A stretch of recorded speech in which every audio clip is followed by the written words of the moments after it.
नमस्कार। अब हम पढ़ रहे हैं संविधानवाद के लक्षण। संविधान लिखित कानून, वाद जिसमें आदर्श कार्यक्रम, नीतियाँ और वो योजनाएं होती हैं जिससे अधिक मात्रा में लोगों को लाभान्वित किया जा सके। सबसे पहला पॉइंट है संविधान। हम यदि इसको समझने के लिए इंडियन पॉलिटिकल सिस्टम को समझना चाहें तो हम आपको बताना चाहेंगे कि विकासशील राष्ट्र, नव स्वतंत्र राष्ट्र लिखित संविधान के माध्यम से ही अपने नागरिकों को लाभान्वित करने के लिए निश्चित समय अवधि में मतदान की प्रक्रियाओं को अपनाकर जनता की चॉइस, पसंदगी से राजनीतिक दलों को प्रतिनिधित्व प्रदान करते हुए व्यक्ति के महत्व को स्थापित करती है। संविधानवाद को समझना, हम अनेक राष्ट्रों के संविधानों का उल्लेख कर सकते हैं। जैसे ब्रिटेन की पहचान है अलिखित संविधान से, अमेरिका की पहचान है लिखित संक्षिप्त संविधान से, भारत की पहचान है लिखित निर्मित व्यापक विस्तृत संविधान से। संविधान कठोर हो सकता है, लचीला हो सकता है। कठोर और लचीला दोनों ही हो सकते हैं।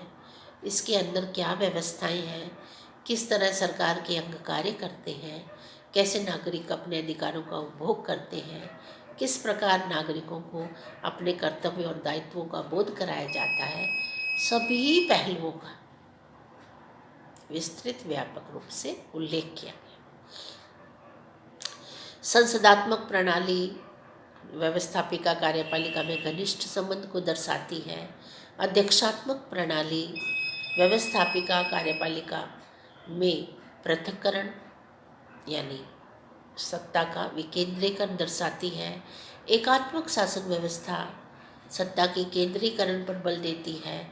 संघात्मक शासन व्यवस्था केंद्र एवं राज्यों में शक्तियों के बंटवारे को समझने में सहयोग करती है। तो बहुत सारी बातें हैं जिसे हम संविधान के माध्यम से जानते हैं। यानी संविधान की विशेषताएं, संविधान में किस तरह की शासन व्यवस्था को अडॉप्ट किया गया है, कैसे सरकारों का निश्चित समय अवधि में चुनाव होता है, कैसे राष्ट्र के प्रमुख का चुनाव होता है, प्रत्यक्ष होता है, अप्रत्यक्ष, ये सभी पहलू संविधान के माध्यम से हमको मालूम पड़ते हैं। सबसे मुख्य बात यही है, जैसा कि राजनीति विज्ञान के जनक अरस्तु का कहना है कि मानव एक सामाजिक प्राणी है, उसकी अनंत आवश्यकताएं हैं। अनंत आवश्यकताओं की पूर्ति के लिए वह घर, परिवार, समाज व राज्य में रहता है। यदि कोई व्यक्ति ये कहे मुझे इन सब की आवश्यकता नहीं, तो वह देवता या पशु हो सकता है। यानी एक दूसरे का सहयोग चाहिए। सारी बातें, सारी समस्याएं, सब आवश्यकताएं किसी भी व्यक्ति की केवल परिवार में रहकर संभव नहीं हो पाती, केवल समाज में रहकर संभव नहीं हो पाती। उसे राज्य एवं सरकार की आवश्यकता पड़ती है। राज्यों का, सरकारों का किस तरह से, राज्य तो एक अमूर्त संस्था है, उसका मूर्त रूप है सरकार। कैसे संचालन होगा, कैसे गठन होगा, कैसे निर्णय होंगे, ये सब सार्वभौमिकता, डिसीजन मेकर, आंतरिक व्यवस्था, बाह्य आक्रमणों से सुरक्षा, ये सब संविधान में देखने को, पढ़ने को, समझने को मिलती। जनता के प्रति उत्तरदायी शासन, लोकतांत्रिक व्यवस्था। लोकतांत्रिक व्यवस्था का सबसे महत्वपूर्ण पहलू है। जैसे हम भारत के संदर्भ में कहें, भारत सबसे बड़ा लोकतांत्रिक देश है और लोकतांत्रिक व्यवस्था को उत्तरदायी शासन कहा जाता है। जनता का जनता द्वारा, जनता के लिए शासन। आप कोई भी सिस्टम को समझ सकते हैं, देख सकते हैं।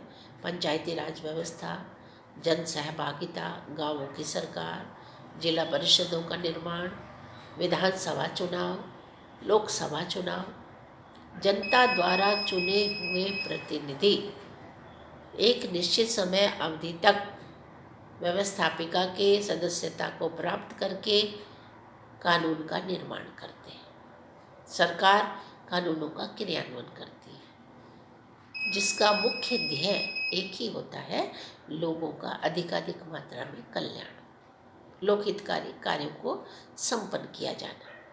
इसलिए इसे उत्तरदायी शासन कहा जाता है।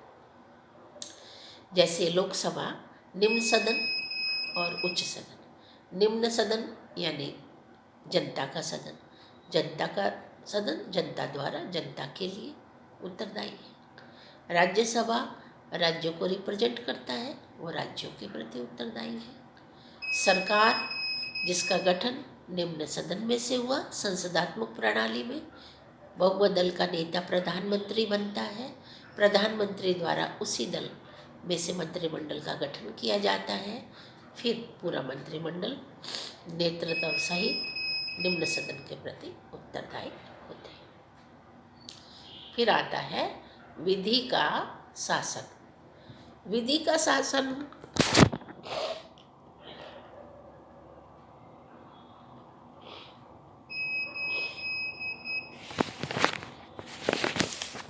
विधि सम्मत शासन और शासन सत्ता पर नियंत्रण की व्यवस्था। विधि सम्मत का मतलब है जो भी कार्य किए जाएंगे वो नियमानुसार होंगे, यानी नियम के विरुद्ध कोई भी कार्य नहीं होगा।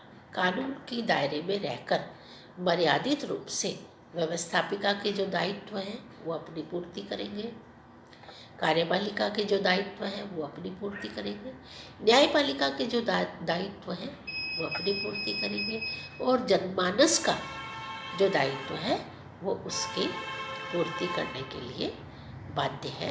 यानी विधि के अनुरूप ही सबको काम करना पड़ता है और विधि के अनुसार ही कार्यों की पूर्ति संभव हो सकती है। मूल अधिकारों की व्यवस्था, न्यायपालिका की स्वतंत्रता। मूल अधिकार जो व्यक्ति के मूल में पाए जाते हैं, जन्म सिद्ध अधिकार जिसको अपन कहते हैं, स्वतंत्रता का अधिकार है, समानता का अधिकार है, शिक्षा का अधिकार है, ये व्यक्तिवादी दृष्टिकोण के आधार पर व्यक्ति के मूल में पाए जाते हैं। इसे व्यवस्था देने का कार्य सरकार के द्वारा, संविधान के द्वारा किया गया। तो मूल अधिकार